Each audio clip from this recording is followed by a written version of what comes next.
Olá, este é o programa Saber Direito.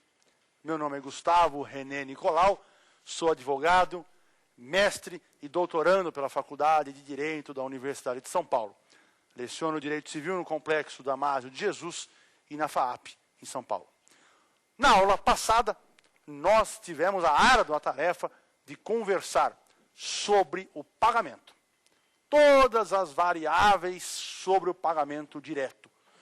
Quem pagava, terceiro, interessado, não interessado, a quem se pagava, onde efetuava-se o pagamento, em que lugar, em que tempo, quando se configurava a mora e assim por diante. Na aula de hoje, nós vamos conversar sobre outro assunto, os meios indiretos de cumprir uma obrigação.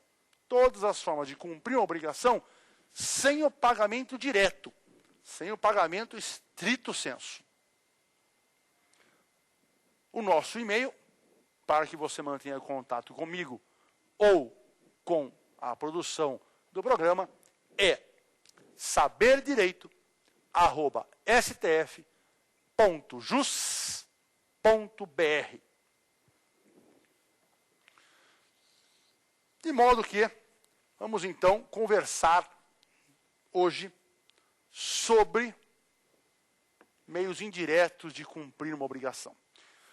Eu já tive a oportunidade de falar para vocês que uma obrigação, ela pode ser cumprida ou pelo pagamento, que é o meio direto, ordinário, normal de se cumprir uma obrigação, ou por outras formas, que não necessariamente com o pagamento direto. Então eu tenho, de um lado, o pagamento direto, que nós vimos na última aula, e de outro lado, eu tenho outras formas de cumprir uma obrigação, que não seja o pagamento puro, pagamento direto. Deve 100, paga 100 e está tudo resolvido. Hoje nós vamos nos preocupar com este outro lado aqui, com essas tais outras formas de cumprir uma obrigação. E aqui eu tenho, nas outras formas de cumprir uma obrigação, eu tenho duas grandes categorias. A primeira grande categoria são as formas de cumprir uma obrigação pagando, mas não pela forma direta, como vimos na aula passada. Não pagando na mão do credor. Tá? São outras formas de pagar, mas não ordinariamente, não na forma básica. E o segundo grande grupo dentro desta grande categoria são as formas de você cumprir uma obrigação sem pagar. Imagina que legal, né? Todo mundo quer, né? Então, vamos entender aqui. Ali eu tenho pagamento direto, ordinário. Aqui eu tenho outras formas. Nessas outras formas eu tenho pagamento indireto e sem pagamento. São duas espécies dentro dessa categoria. Nós vamos ver hoje cada uma das 3 formas de pagamento indireto. E cada uma das 5 formas de cumprir sem pagar. Portanto, nós temos 8 institutos para conversar hoje. Nós vamos fazer isso ao longo dos próximos minutos. Muito bem. A primeira maneira de você pagar, mas de maneira indireta, portanto, não daquela forma diretaça lá, a primeira maneira de pagar indiretamente é pela consignação. É o pagamento consignado. É o pagamento em consignação. Esse pagamento em consignação tem lugar, ele ocorre nos casos, nas situações do artigo 335. Só pode consignar quando estiver nas hipóteses do 335. Os casos mais frequentes do 335 são dúvida sobre quem deva legitimamente receber. Não sei para quem eu pago. Eu tenho uma sincera dúvida. Professor, como assim você tem dúvida sobre quem deva receber? Claro, pode acontecer. O cidadão para quem eu devia morre, foi feito já toda a partilha de bens, ou nem começaram o inventário, e eu quero pagar o que eu devia para ele. Só que eu não sei quem é o herdeiro. O cara tem filho para tudo quanto é esquina. Não sei. Bom, se eu pagar para um deles, posso estar pagando errado. Certo? Pagar para todo mundo, eu não sei quantos são, onde estão. Então eu chego para o juiz, para me livrar dos encargos da mora, eu deposito em juízo e falo, excelência, está aqui o dinheiro, não sei quem é o credor, por favor, peço que o senhor então notifique-os aí para receber. Pronto, é um caso. E o segundo caso muito comum desses aí, do artigo 335, é a ocorrência de litígio sobre o objeto do pagamento. Então imagine que A me emprestou um imóvel. Me emprestou por um ano para morar um imóvel. E agora eu vou devolver o imóvel. Está acabando um ano. Só que eu recebo uma notificação em casa judicial, na qual o B diz que aquele objeto está sob litígio. Tem uma briga. Ninguém sabe quem é o dono. Se é o A ou se é o B. De modo que o imóvel B, o dono, o B, notifica e fala, cuidado, se você pagar para o A, você pagou mal. De modo que eu peço que você, então, não pague para o A.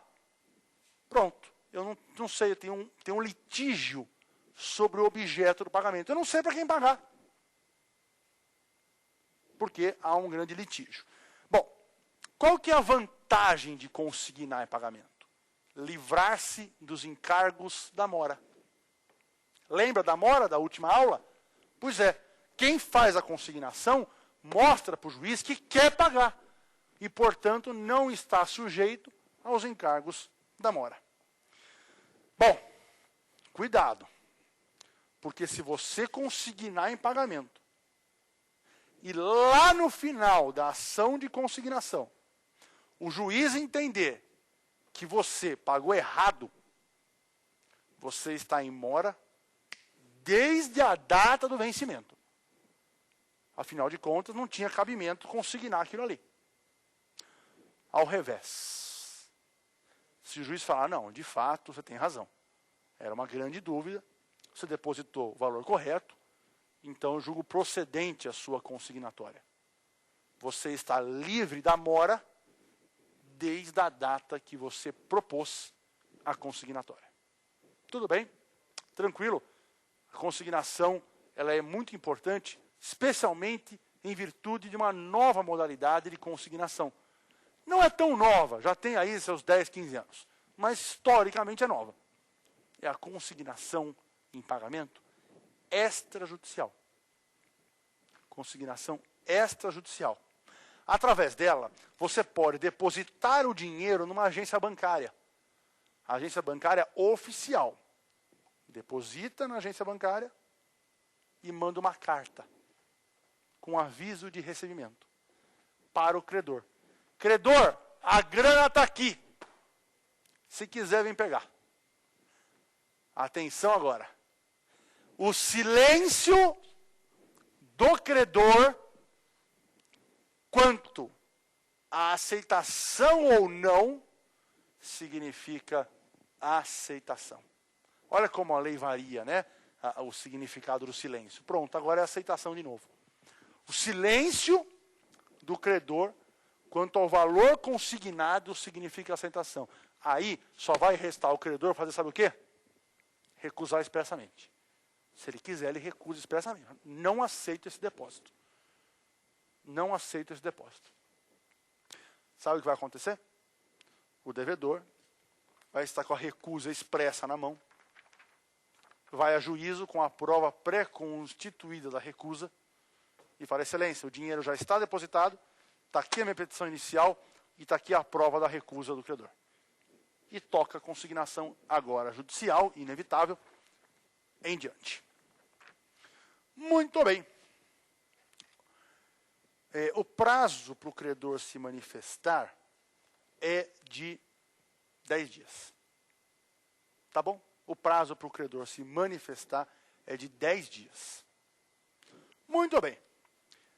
O segundo instituto, dos 8 que nós temos que ver, é a imputação em pagamento. E eu vou precisar da ajuda dos nossos queridos colegas de novo.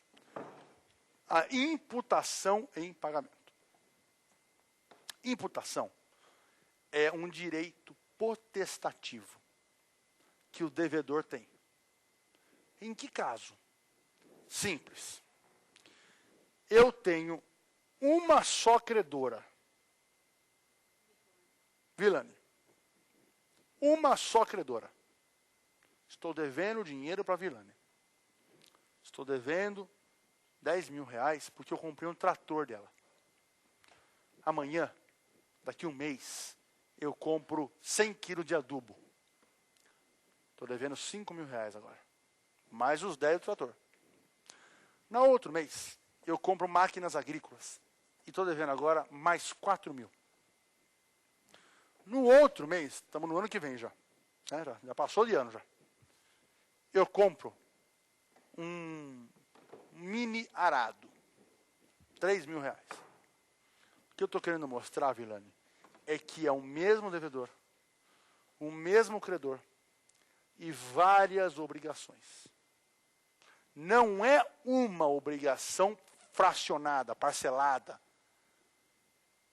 São várias obrigações distintas, todas vencidas, líquidas e fungíveis entre si. Cuidado, aqui há um outro mito do direito civil. O aluno quer porque quer acreditar que o devedor tem que pagar primeiro a mais antiga. Ou que se, por acaso, o credor der quitação da última, significa que ele quitou todas as anteriores. Não é. Não é isso. Isso é válido. Essa história de dar a quitação da última e quitar as anteriores, isso é válido para a hipótese de uma obrigação parcelada. Aqui não é uma obrigação parcelada, são várias obrigações distintas. Professor, afinal, qual delas o devedor tem que indicar? Resposta: qual ele escolher. É direito potestativo do devedor escolher, indicar qual das obrigações ele está imputando, qual das obrigações ele está extinguindo. Claro, ele tem dinheiro para pagar uma, mas não todas. Isso chama-se imputação em pagamento. Você imputa, você indica. Só que tem alguns requisitos. Tem que ser mais de uma obrigação, claro, senão não dá para imputar. Todas vencidas, todas líquidas, todas fungíveis entre si. Olha, aquela previsão lá atrás, que falava que a quitação da última mata todas as anteriores, está no 322. Está no 322 do Código Civil. Muito bem. O devedor não indicou. Foi lá, deu 300 mil na mão, o credor deu um recibo de 300, e agora? O devedor não indicou qual ele quer imputar. E agora? O credor indica. O credor imputa. Pronto, o credor vai no recibo e escreve: declaro extinta a obrigação Y. Acabou. Então, se o devedor não imputa, o credor imputa. Devedor não imputou, credor também não imputou. O credor colocou lá: declaro que recebi 80 mil reais. Acabou. Ele não imputou. E agora? Então vamos lá. Quem imputa, devedor. Não fez, credor que faz. Agora sim. Se por acaso o credor não fez, a lei imputa na mais antiga. Ah, todas venceram juntas. Então a lei imputa na mais onerosa. Mais onerosa não significa necessariamente a de valor mais alto. Não significa necessariamente a de valor mais alto. Tá bom? Significa a mais onerosa. Porque às vezes uma de valor mais baixo pode ter juros maior. Pode ter multa maior. Tá? Então não é necessariamente de valor maior, é a mais onerosa. Duas restrições. O devedor não pode imputar numa obrigação que esteja correndo juros. Na verdade, ele pode, mas tem que imputar primeiro nos juros, depois no principal. Então, ele imputa primeiro nos juros, depois ele imputa no principal. Ele não pode imputar no principal e depois nos juros. Tá? Ele tem que amortizar os juros primeiro. E a segunda observação. Ele não pode imputar em parte de uma obrigação. Ele tem que imputar ou numa inteira, ou noutra inteira, e assim por diante. Ele não pode imputar em uma obrigação em meia, porque o credor não é obrigado a receber de maneira diversa do que foi combinado, e nem receber em partes o que foi combinado por inteiro. Muito bem. Terceiro instituto. Agora a gente entra, nas maneiras de cumprir sem pagar. Professor, o senhor falou que tinha 3 maneiras de pagar indiretamente. Ele falou de 2 só. Tinha 3 maneiras de pagar indiretamente aqui, ó. E o senhor mencionou 2. Sabe por quê? Porque a terceira nós já conversamos longamente e leva o nome de subrogação. Foi matéria de outras aulas nossas. Então eu tenho a subrogação legal, a subrogação convencional, que já foi matéria de outras aulas nossas aqui no Saber Direito. Agora a gente começa, a parte mais bacana da aula. Vamos cumprir sem pagar. Oh, que maravilha, hein? Vamos cumprir a obrigação sem pagar. Primeira maneira de cumprir sem pagar. Dando em pagamento. Dação em pagamento. Você devia 100 mil? Dá um carro em pagamento. Dá um apartamento em pagamento. Tá? Dá uma casa em pagamento. Dação em pagamento. Então, a gente começa com a regra geral. Regra geral, o credor não é obrigado a aceitar coisa diversa da que foi combinada. Essa é a regra.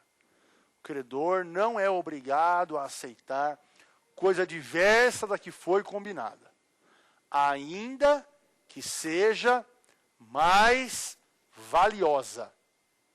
Ainda que seja mais valiosa. Só que ele não é obrigado, mas ele pode aceitar, se ele quiser. E quando ele quer aceitar coisa diversa da que foi combinada, ocorre a dação em pagamento. Aí ocorre a dação em pagamento. Quando ele aceita coisa diversa da que foi combinada. Bom, tem um problema aqui. Imagine você que eu estava devendo 100. Aí eu pego um bem que vale, por exemplo, 90, que eu tenho lá em casa, pronto, é um bom carro, e eu dou em pagamento para a minha credora. Devia 100, ela aceitou o carro, tem que aceitar, né? E eu dei o carro para ela. Pronto, tá lá. Passe o carro para ela, por favor. Cadê o carro? O nosso carro, nas nossas aulas, está lá com ela. Eu dei esse carro em pagamento. Tá bom? Meire. Olha o problema. A obrigação que eu tinha com a Meire sumiu. Extinguiu a obrigação. Correto? Sumiu a obrigação. Então não deu mais nada para você. Amanhã, o Bruno entra com uma ação dominial. A ação dominial, se você for casado, Bruno, tá? Sobre bem imóvel, que é uma casa, você tem que estar junto com a sua mulher, tá? Vênia conjugal. Salvo na separação convencional de bens. O Bruno entra com dominial, uma ação dominial contra a Meire. Tem que pôr litisconsórcio passivo do marido dela, porque a ação dominial sobre bem imóvel, ação real imobiliária, tem que ter litisconsórcio passivo necessário. Muito bem. Ele entrou com uma ação dizendo o seguinte: esse bem aí, esse carro, essa casa, sei lá o quê, não era do Gustavo. Era minha. O Gustavo deu coisa que não era dele. Você aceitou em pagamento uma coisa que não era legitimamente do devedor. Então operou-se aqui, gente, a evicção. Passa para ele. Evicção significa perda. Perdeu a casa. E agora? Agora a lei fala expressamente: a obrigação entre o Gustavo e a Meire ressurge. Volta para todos os efeitos jurídicos. Eu passo a novamente te dever 100 mil reais que eu estava devendo, acrescido de juros e as consequências da mora. Tudo bem. Isso chama-se dação e evicção. Tá claro? Tudo bem. Ótimo. Pois bem, o Código Novo admite também ainda o fazer em pagamento. Né? Você faz, ao invés de dar, você pratica alguma atitude, você faz para pagar aquela obrigação que você tinha com o seu credor. Faz um muro, faz uma casa, faz em pagamento. Tá? Aí você resolve a sua obrigação, ao invés de dar, você resolve fazendo em pagamento. Temos um probleminha aqui. Temos um probleminha.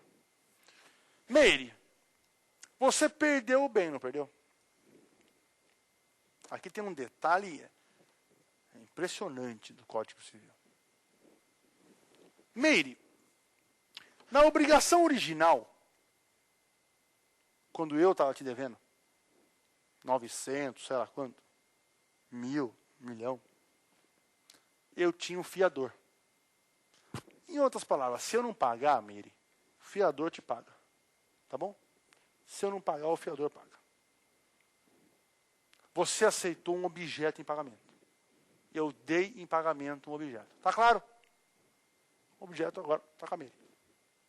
E ela perdeu por evicção, não perdeu? E aí eu falei: calma, Meire. Calma, porque a obrigação vai ressurgir. Não é isso? Só que a primeira obrigação tinha morrido, não tinha? E o fiador? Morreu junto. Acabou o fiador. Certo? Conclusão lógica que a gente chega. Quando volta a obrigação, o fiador também volta. Não. O fiador não volta. A obrigação ressurge, só que vem sem fiador. Olha que perigo, hein? Tá claro?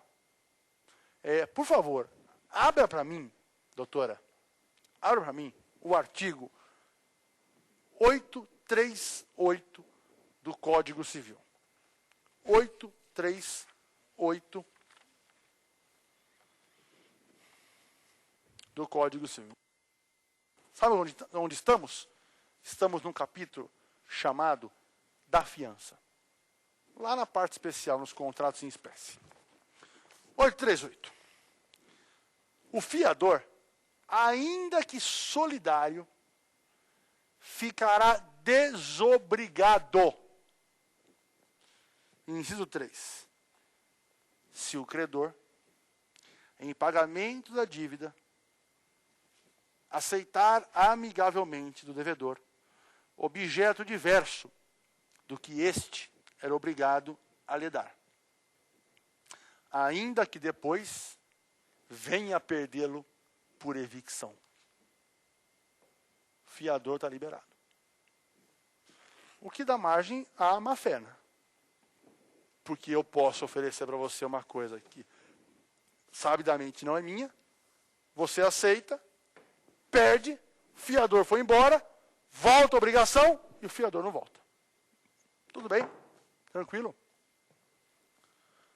Excelente. Então agora podemos passar para a novação. Novação é uma maneira bem peculiar de extinguir uma obrigação. Novação. Bom, aqui nós temos um binômio. Novação, nós temos um binômio.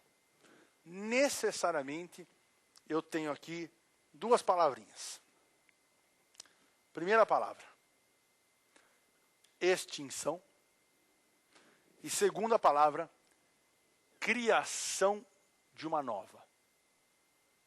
Então, de um lado eu tenho extinção, de outro lado eu tenho extinção. De um lado eu tenho extinção, do outro lado eu tenho a criação de uma nova. Extinção, criação. Por que esse binômio é importante?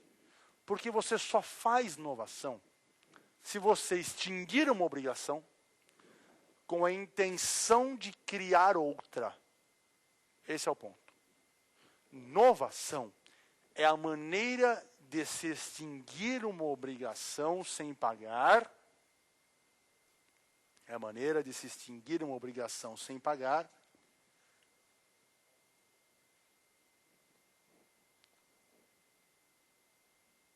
Criando-se outra obrigação no seu lugar. Criando-se outra obrigação no seu lugar.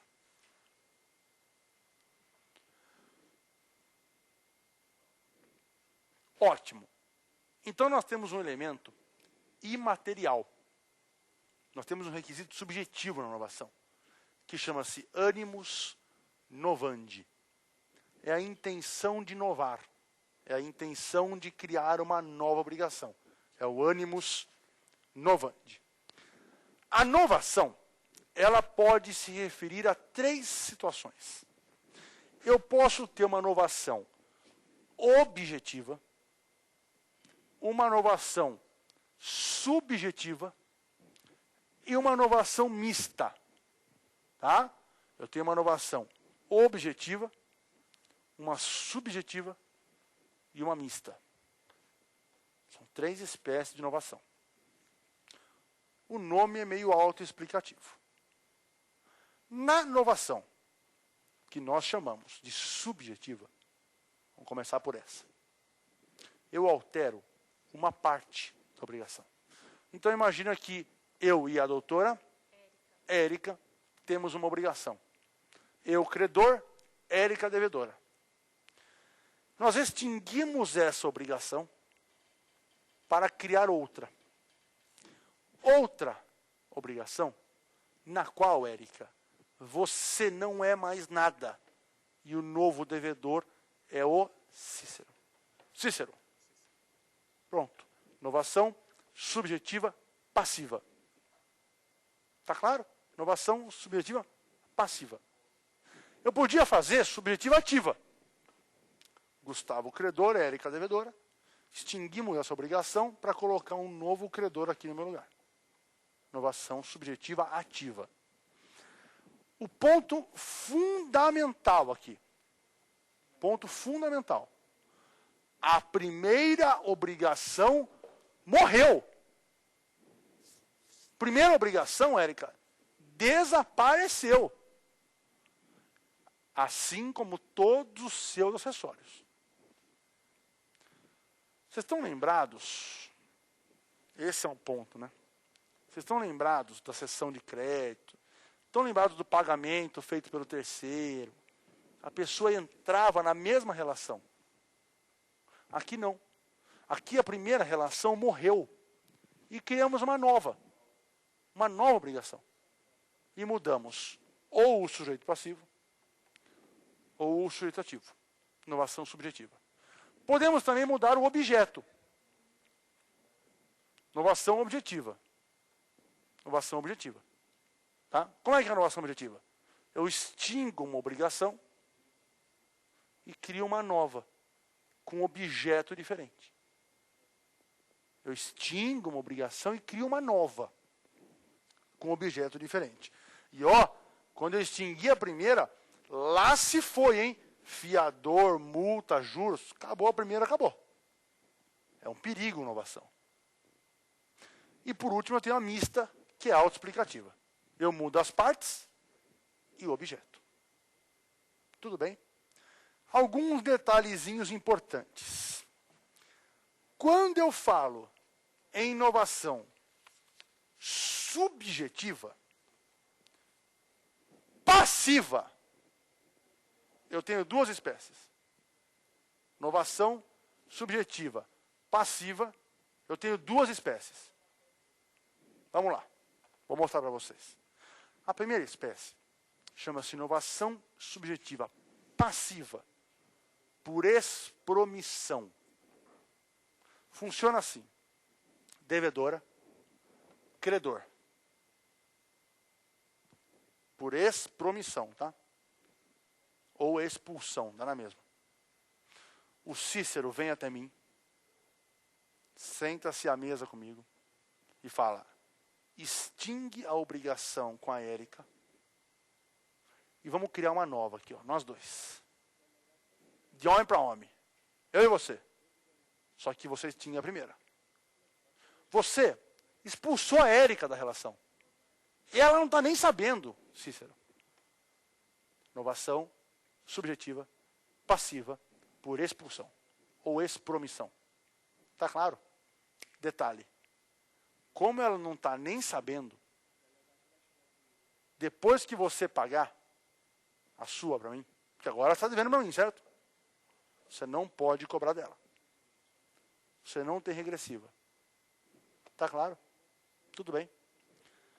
A segunda espécie, inovação subjetiva, passiva, por delegação.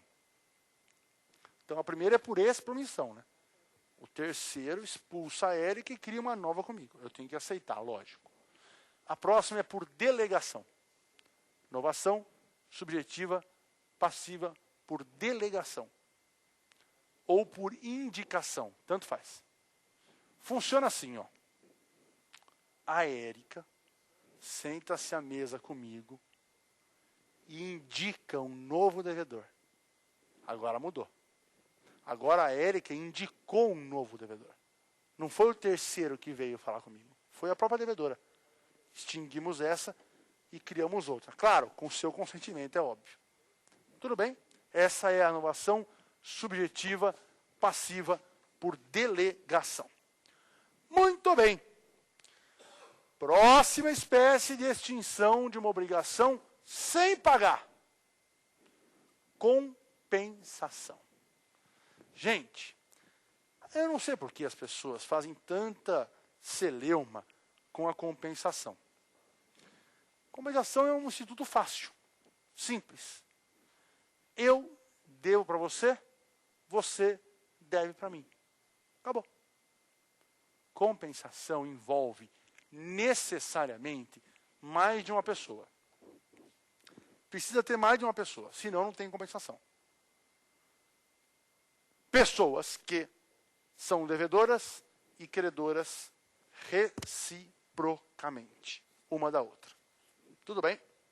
A isso se dá o nome de compensação.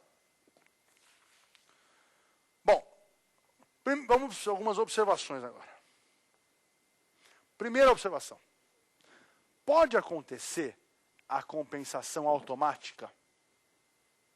Ou a compensação depende de um acordo entre as partes? Em outras palavras, será que basta que eu deva para a Érica e a Érica para mim? E acabou? Morreu essa obrigação e morreu essa obrigação? Ou será que nós precisamos sentar, combinar, assinar um documento no qual fica estipulado que desapareceram as duas obrigações? O que será, né? Bom, a lei brasileira adotou a compensação automática e não a compensação convencional. Compensação automática. No Brasil, a compensação automática. O que significa isso? Significa que se eu devo 100 para você e você deve 100 para mim, as duas acabaram de morrer, Érica. Isso chama-se compensação automática. Eu devo 100 para você. Você deve 100 para mim. Acabou. Morreram as duas. A título de curiosidade, na França, a compensação é convencional. As partes precisam sentar, estipular, convencionar, contratar e dizer assim, você não deve nada para mim, eu não devo nada para você, as duas morreram e acabou. E isso é perigoso. A compensação convencional, a francesa, ela é perigosa. Por um motivo muito simples. Eu devo 100 para a Érica. Érica deve 100 para mim. Só que, na minha obrigação, que eu devo para você, os juros que nós combinamos é muito alto. Só que um belo dia, ficou 100 a 100. Logo no começo. Você deve 100 para mim e eu devo 100 para você. Pronto. E agora? Na França, se a gente não assinar um termo, as obrigações continuam. E daqui 10 anos, vamos imaginar, 5 anos, antes de prescrever, você, Érica, entra em juízo e fala, excelência, eu devo para o Gustavo, não nego, mas o Gustavo também me deve. O Gustavo está me devendo dinheiro. E agora? Como é que fica? Sabe por quê? Porque os juros do Gustavo é maior que o meu. Então, eu estou devendo para ele, mas eu estou devendo 100 com 1% de juros, estou devendo 100 com 102, 103. E o Gustavo está me devendo 130, 150. Deu para entender? E aí? No Brasil, isso não teria acontecido. Concorda? Porque no Brasil, quando eu devo 100 e você me deve 100, as duas sumiram, as duas morreram. Está claro? Tudo bem? Tome nota. Próximo item. Ainda dentro de compensação. Requisitos da compensação. Bom, temos alguns requisitos aqui. A compensação tem alguns requisitos importantíssimos. Primeiro, as obrigações, elas têm que ser líquidas. Não pode ser obrigação ilíquida, eu tenho que saber o valor da obrigação. Segundo, a obrigação tem que ser vencida. Não pode ser obrigação a vencer. E terceiro, a obrigação tem que ser fungível. São os requisitos bem parecidos com a imputação. Tá? São os requisitos bem parecidos com a imputação. Bom, olha uma vez o que chegou a acontecer. Né? O condomínio estava cobrando da condômina 7 mil reais de dívidas condominiais. A condômina falou, não pago, porque o condomínio me deve 8 mil. Sabe do quê? Do vazamento do apartamento de cima, que está caindo aqui no meu banheiro. Ó. Será que prospera essa alegação dela? Não. Essa alegação não prospera por um motivo. Sabe qual é o motivo? A dívida que ela alega não é vencida e não é líquida. Por isso que ela não pode alegar a compensação. Ainda falando de compensação, escreva aí, obrigações não compensáveis. Obrigações que não podem se compensar. Bom, primeira, e mais óbvia de todos. Quando as partes convencionam, quando as partes estipulam no contrato a incompensabilidade. Quando as partes convencionam, estipulam a incompensabilidade das obrigações. Pronto. Adotaram o sistema francês. Só vai compensar se a gente sentar e escrever. Segundo, obrigação alimentar. Quando uma obrigação é de natureza alimentar, por uma questão lógica, por uma situação até compreensível, não é possível compensar quando uma das obrigações for de alimentos. Então, por exemplo, eu estou devendo para minha filha alimentos. R$1.000 por mês. Só que a minha filha me deve R$3.000. Eu não posso compensar com a minha filha os R$3.000. Eu não posso falar para ela assim, olha, você não me deve 3.000 e eu não te pago alimentos por 3 meses. Por quê? Pela natureza da obrigação alimentar. A obrigação alimentar tem por natureza a sobrevivência, a subsistência do alimentando. Então não pode compensar também. Próximo. Não podem se compensar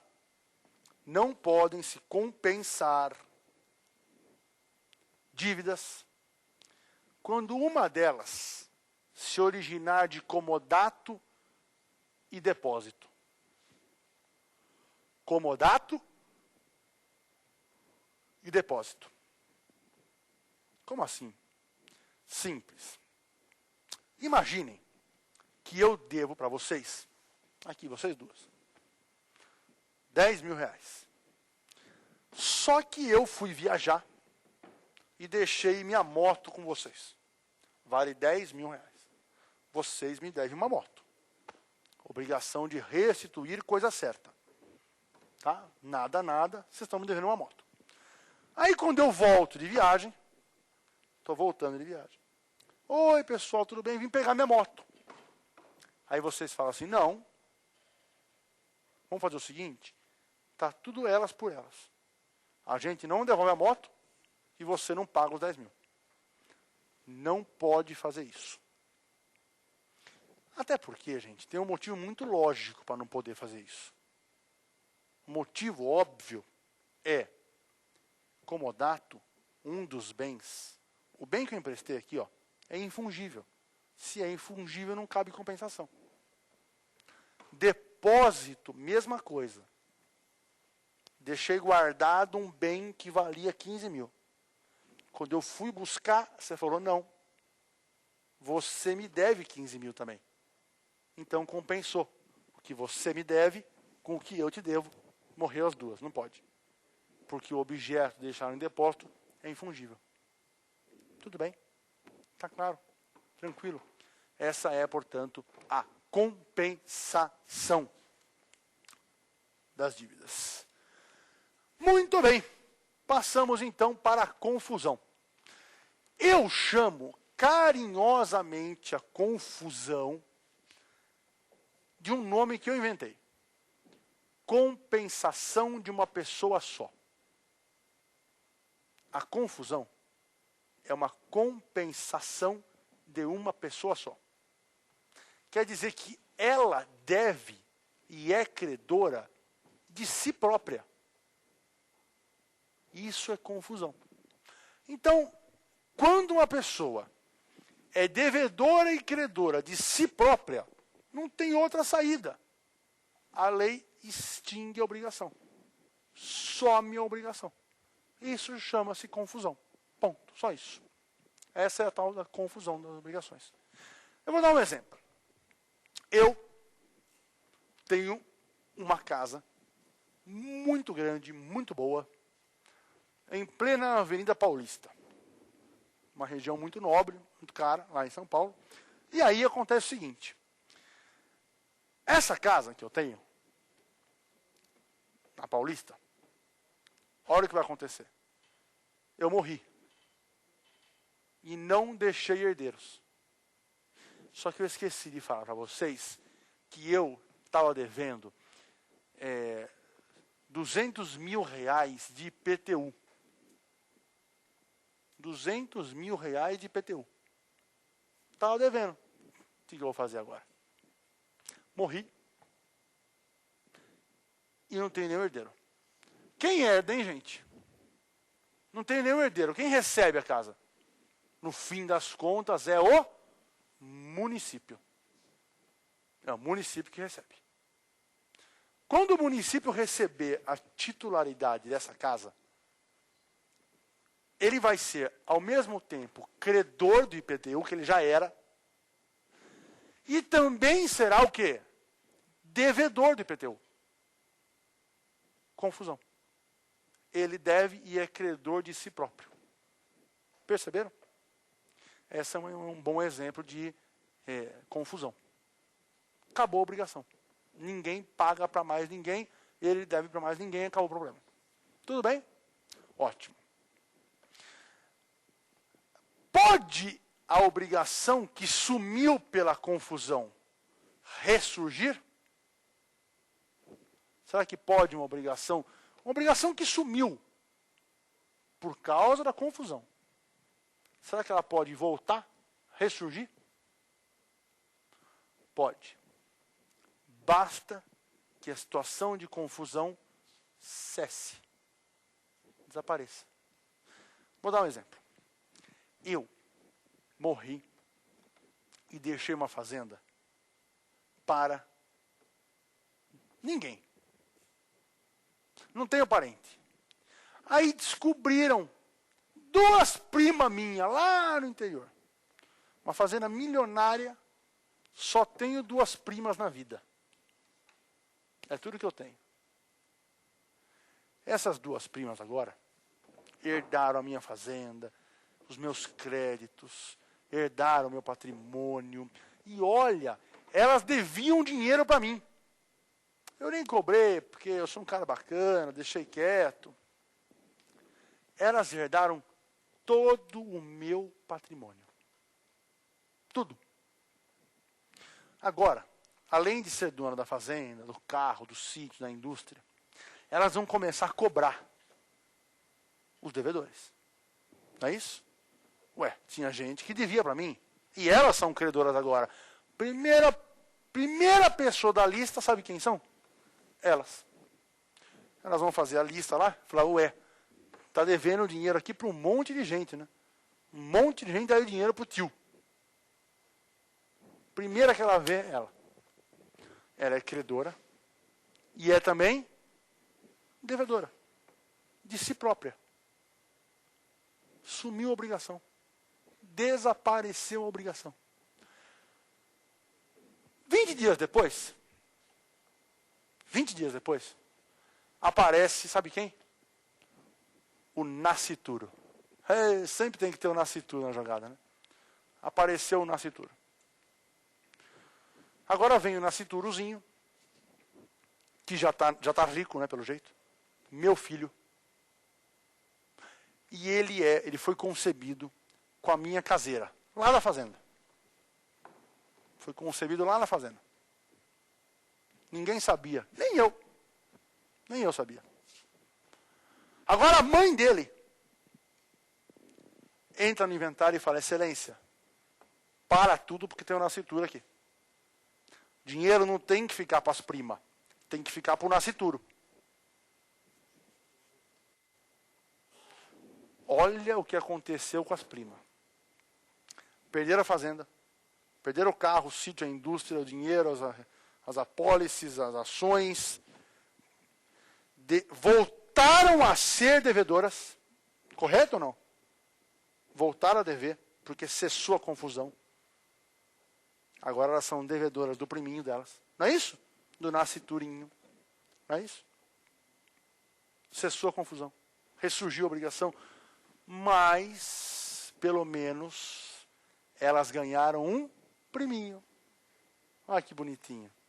Perderam tudo isso, mas ganharam um priminho com quem elas podem brincar agora. Não é isso? Podem brincar de noite lá. Muito bem. Próxima. Remissão de dívidas. Com 2 S's, por favor.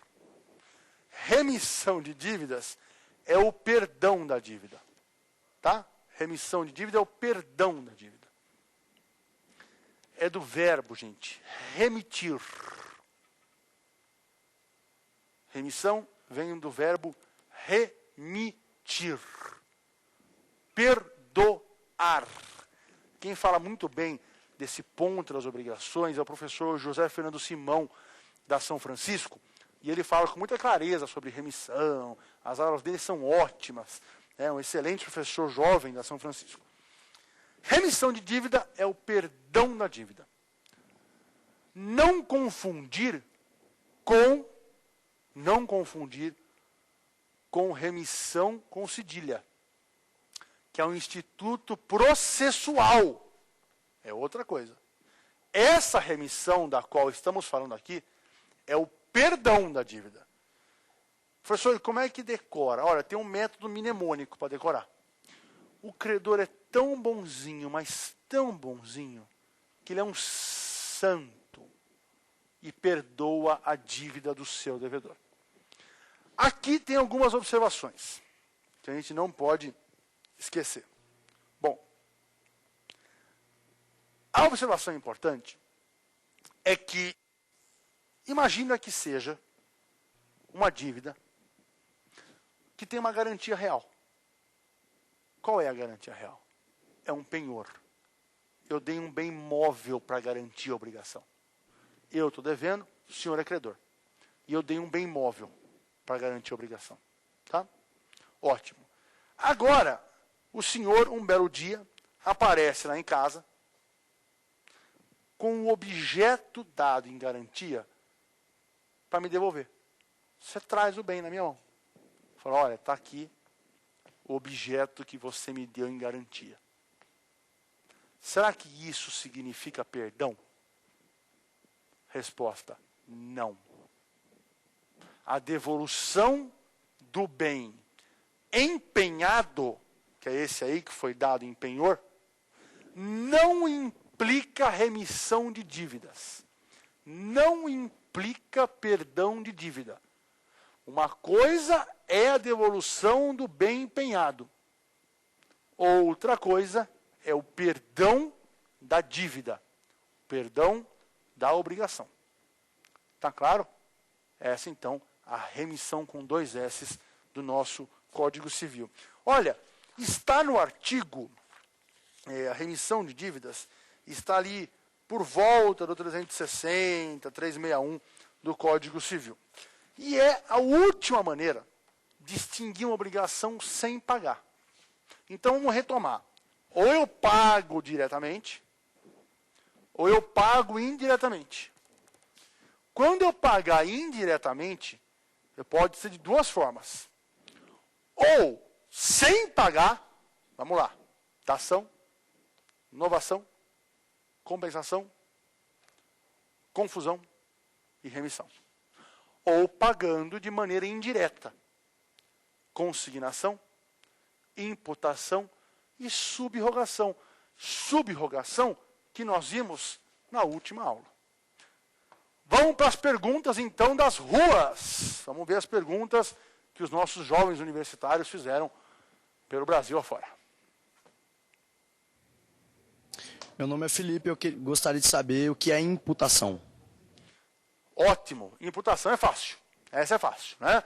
É o direito potestativo que o devedor tem de escolher, de indicar qual das várias obrigações que ele possui com o mesmo credor, qual ele pretende imputar. Dizer que ele tem que imputar na mais antiga é mito, é mentira. Ele tem que imputar na que ele quiser. Tudo bem? Ótimo. Próxima pergunta. Meu nome é Linemar, eu quero saber qual é a diferença entre a novação subjetiva ativa e cessão de crédito. Novação subjetiva ativa e cessão de crédito. Bela pergunta, hein? Fácil. Na novação subjetiva ativa, mantém-se. Na novação subjetiva ativa, mudou o credor. Lembra do nosso crédito aqui? Acabou esse, extinguiu a obrigação, colocamos um novo credor. Sumiu a obrigação anterior. Ponto. Acabou a obrigação anterior. Na cessão de crédito, eu pego o meu crédito, Érica era devedora, passo para o outro credor e ele mantém a relação aqui, ó. Não extingue a obrigação. Mantém-se a obrigação. Tudo bem?